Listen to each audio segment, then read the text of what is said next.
mudane maxamed cabdulaahi farmaajo baaqaan u dirayo guul iyo gobonimo ku noolaaw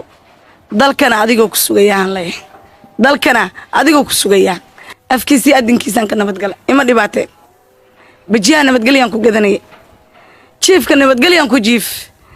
mudnaanta oo leeyahay maxamed cabdulaahi tiibisha allah igu rido haday 15 gaarto maamadaas iyo sidoo kale rag kale oo badan oo iyaguna madaxweyne farmaajo qaab qabiil ku caayay ayaa kamid ahaa dadkii shalay xasan sheekh maxamuud uu ku dulgatay dhulkii dabdamiska isagoo halkaasi abaartamentiyo iyo guryo qasri ah ka dhisanayo madaxweynahan maba caay kara hooy waa la xirayaa waa la dilayaa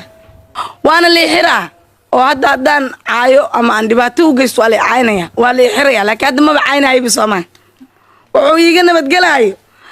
in dadka uu soo adeegsaday oo hadda saan ii galay ka dar in ii galayaan marka ma caynayo ma aflagaadeynayo laakiin waxaan leeyahay alla agtiisa ayaa xisaab noo taala aad iyo aad waa daawateen markay dadka anigu waxaan ku jiray madaxweyne farmaajo dhaliilsanaa qaabka tiimka ka hoos shaqaynaya madaxweynaha ee fashilinaya ee xilalka u magacaabay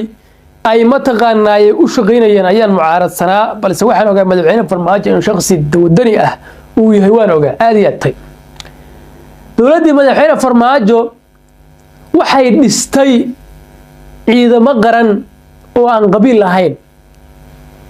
dowladdii madaxweyne farmaajo waxay soo celisay kaabayaasha dhaqaalaha